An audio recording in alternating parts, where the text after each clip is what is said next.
পৃথিবীতে মানুষের কাজকর্ম করে কি রে জানেন? একমাত্র এই টাকার কারণে।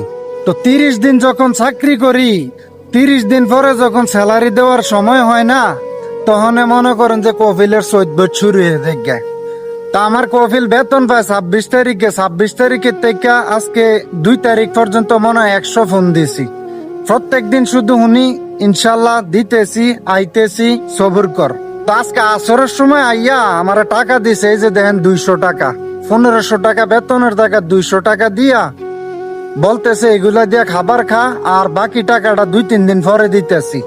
তো এখন আমার পরিজন মনে করেন যে প্রত্যেক দিন ফোন দিয়া আমারে বলে টাকা দেওয়ার জন্য।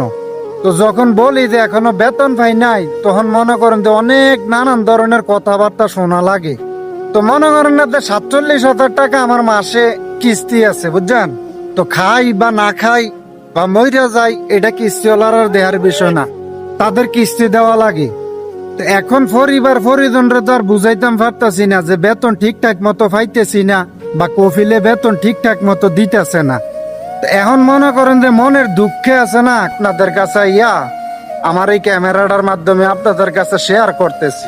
পুরা সৌদি আরবের মধ্যে যারা বেতনভুক্ত চাকরি করে, তারা কিন্তু এই সমস্যাটা ক্রিয়েট করতেছে। তো এখন সৌদি আরবের মধ্যে যেই অবস্থা, না পারতাছি কফিল চেঞ্জ করতাম, না পারতাছি এই কাজটা চাইরা অন্য কাজে যাইতাম। তার কারণ কি জানেননি? কফিলের কাছে আকামা, কফিলের কাছে সবকিছু।